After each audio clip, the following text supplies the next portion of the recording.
भूतिया हवेली का रहस्य।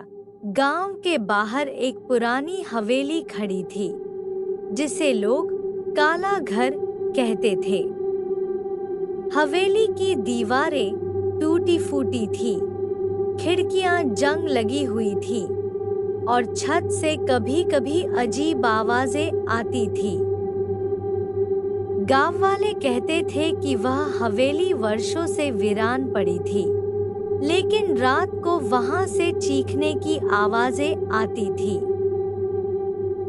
कोई भी व्यक्ति वहां जाने की हिम्मत नहीं करता था, क्योंकि कई लोग पहले वहां गए थे और कभी वापस नहीं लौटे।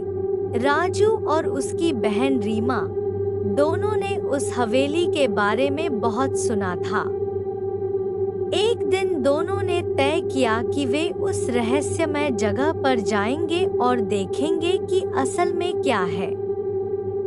गांव के बुजुर्गों ने उन्हें कई बार चेतावनी दी थी, लेकिन वे दोनों जिद्दी थे और साहस जुटाकर हवेली की ओर बढ़ गए।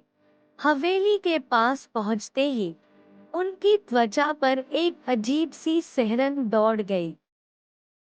हवेली की दीवारों पर तारे जम चुकी थी और भीतर से घने अंधेरे की छाप बाहर तक आ रही थी। राजू ने रीमा से कहा, यह कोई आम जगह नहीं है, हमें भीतर नहीं जाना चाहिए। लेकिन रीमा ने सिर झुका कर कहा, अगर हम अब नहीं जाएंगे तो कभी नहीं जान पाएंगे कि यहाँ क्या है। वे दोनों हवेली के बड़े दरवाजे के पास पहुंचे और दरवाजे को हल्का सा खटखटाया।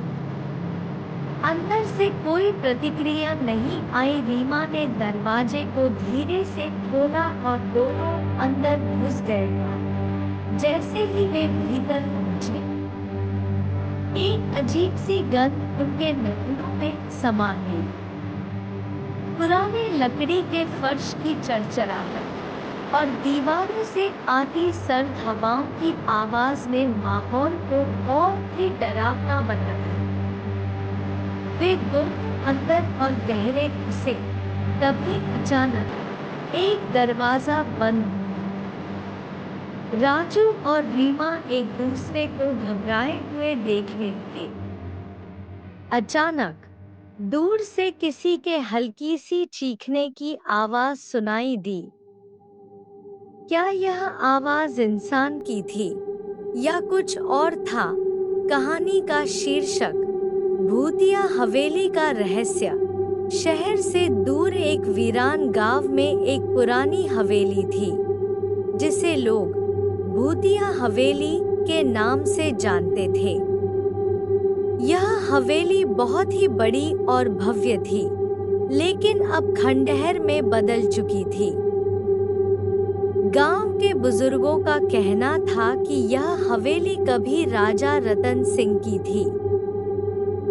कहते हैं, रतन सिंह का परिवार एक रहस्यमयी हादसे में मारा गया था और उसके बाद से हवेली वीरान हो गई थी।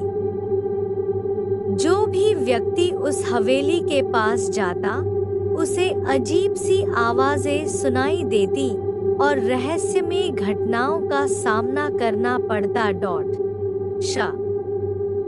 भूतिया हवेली का रहस्य। गांव के बाहर एक पुरानी हवेली खड़ी थी जिसे लोग काला घर कहते थे।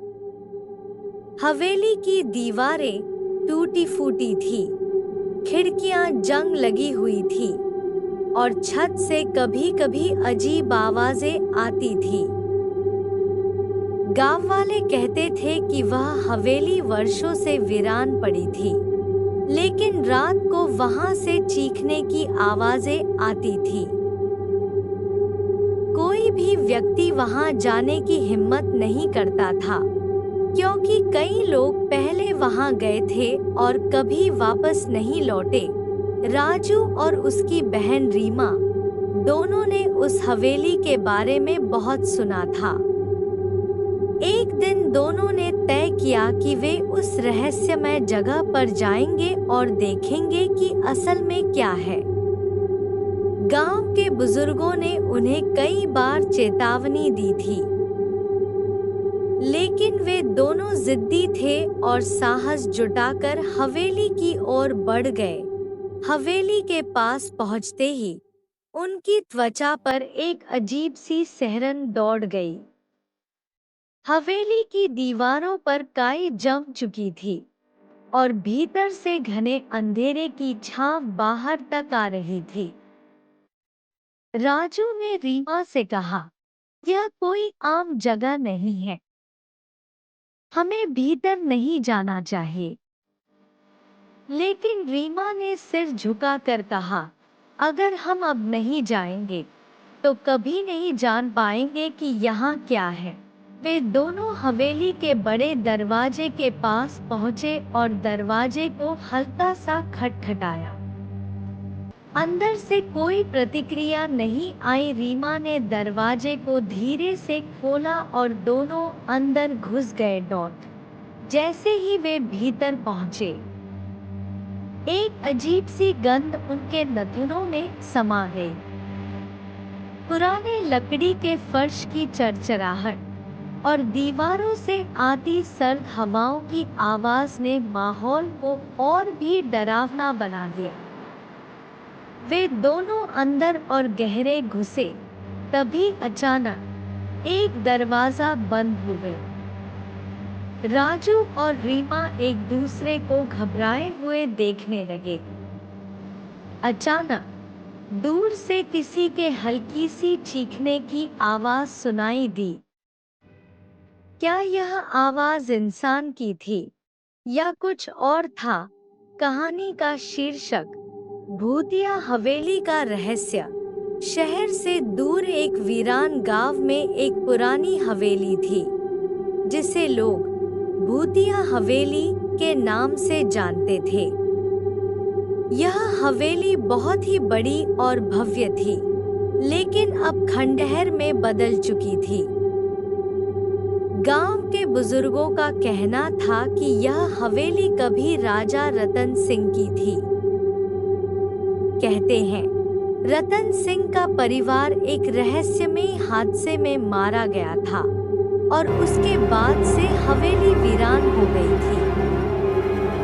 जो भी व्यक्ति उस हवेली के पास जाता, उसे अजीब सी आवाजें सुनाई देती और रहस्यमयी घटनाओं का सामना करना पड़ता। भूतिया हवेली का रहस्य। गांव के बाहर एक पुरानी हवेली खड़ी थी, जिसे लोग काला घर कहते थे। हवेली की दीवारें टूटी फूटी थी, खिड़कियां जंग लगी हुई थी और छत से कभी-कभी अजीब आवाजें आती थी। गांव वाले कहते थे कि वह हवेली वर्षों से वीरान